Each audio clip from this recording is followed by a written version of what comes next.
रामकृष्ण हरी माऊली, आपण आहोत वारीच्या वाटेवरती आणि वारीच्या वाटेवरती जर बघितलं, जे फेमस आहेत वारकरी संप्रदायाचे भजनं ज्यांनी गायलेले आहेत आणि खऱ्या अर्थानं जर बघितलं तर वारकरी संप्रदायामध्ये एवढं दिग्गज व्यक्तिमत्व असताना आज त्यांची भजनं ऐकण्यासाठी मी या ठिकाणी पोहोचलेलो आहे. त्यांच्याशी जाणून घेऊया. आणि दादा, मला एकदा तुमचं नाव सांगा. माझं नाव बाळासाहेब वाईकर. हां, वाईकर गुरुजी आहेत. आणि वाईकर गुरुजींना माझा प्रश्न आहे की आता वारीमध्ये तुम्ही या ठिकाणी गात आहात, तर मोठ्या स्टेजवरती आपण गाता, अनेक कॅसेटसुद्धा आपल्या रेकॉर्ड आहेत आणि महाराष्ट्रातले अनेक वारकरी संप्रदायातील व्यक्ती तुमचे म्हणजे चाहते आहेत. या वारीमध्ये गात असताना तुम्ही खाली सतरंजी टाकून या ठिकाणी गाताय, मला आश्चर्य वाटतंय. नाही, सतरंजी आज तरी आहे, तर कधी तर अगदी जमिनीवर म्हणजे ही वारी आहे आणि सर्व वारकरी जे असतात हे सगळे समान आहे. कारण पांडुरंगाच्या भेटीला जे चाललेले असतात, माऊली आपल्या बरोबर आहेत. इथे कोणीही मोठा नाही, इथे कोणीही छोटा नाही, सर्व इथे सगळे समान आहेत. याचं कारण असं का वारकरी जो असतो तो वारी करताना जाताना तो त्याचं संपूर्ण सगळं काय म्हणतो, अहंकार असो किंवा त्याचा लौकिक असो किंवा त्याचा पैसा असो, हे सगळं बाजूला ठेवून तो वारी करत असतो.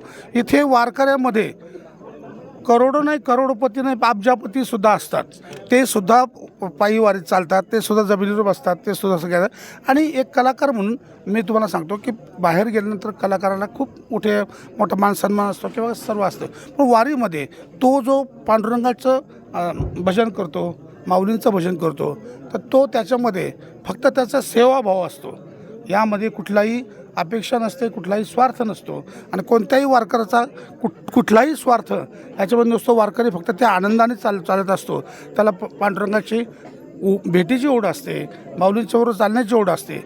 आणि म्हणून वारकरी किंवा कलाकार असो किंवा भजनी असो, आता आम्ही कलाकार असून भजनी काय आहे की आम्ही वारकरी आहेत म्हणून आम्ही भजन करतो. त्यामुळे वारीच्या वाटेवर तुम्ही जे हा तुमचा चॅनल आहे, कधी वारीच्या वाटेवर अशाच पद्धतीने ती सेवा होत असते. एकीकडे जर बघितलं, पहिली वारी कधी सुरुवात झाली, म्हणजे आठवते तुमची पहिली वारी कधी सुरुवात झाली? माझी किती वर्षी वारीला झाली? पहिली वारी माझी 85 पासनं माझी वारी आहे.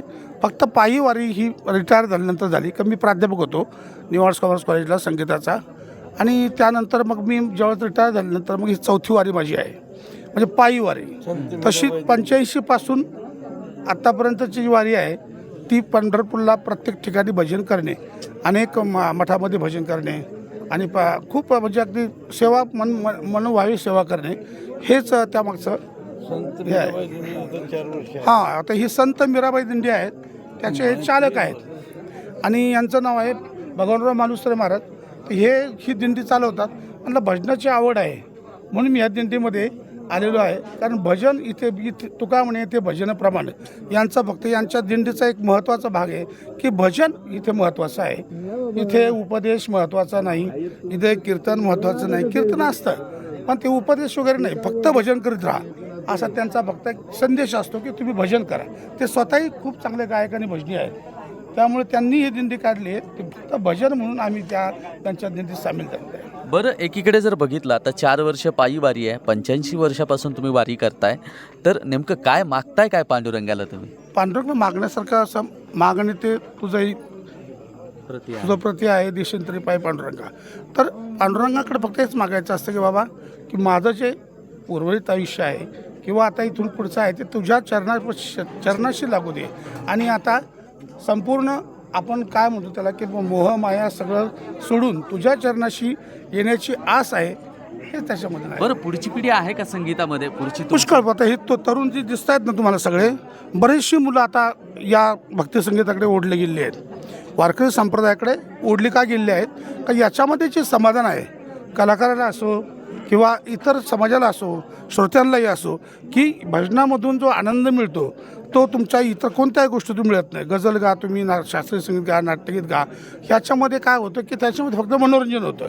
यामध्ये तुमची भक्ती होते आणि यामध्ये तुमची लय लागते, यामध्ये तुम्हाला परमेश्वराचं दर्शन होऊ शकतं. आणि तसं बघितलं तर संगीत हे समर्पण करायचं असतं आयुष्य पूर्ण जरी वाहिलं संगीतासाठी तरीसुद्धा पूर्ण होत नाही असं अनेक जण बोलतात. कारण शिकणं चालू असतं, गाणं चालू असतं. गाणं हे आत्म्याला एक आनंद देत असतं, आत्मानंद देत असतं. आणि म्हणूनच वारीमध्ये गायलेलं गाणं हे थेट परमेश्वरापर्यंत नेऊन पोहोचवत असतं आणि ती नाळ परमेश्वरापर्यंतची जोडली जाते. आणि या ठिकाणी आपण भेटलेलो आहे आणि असंच आपण भेटत राहणार वारीच्या वाटेवरती.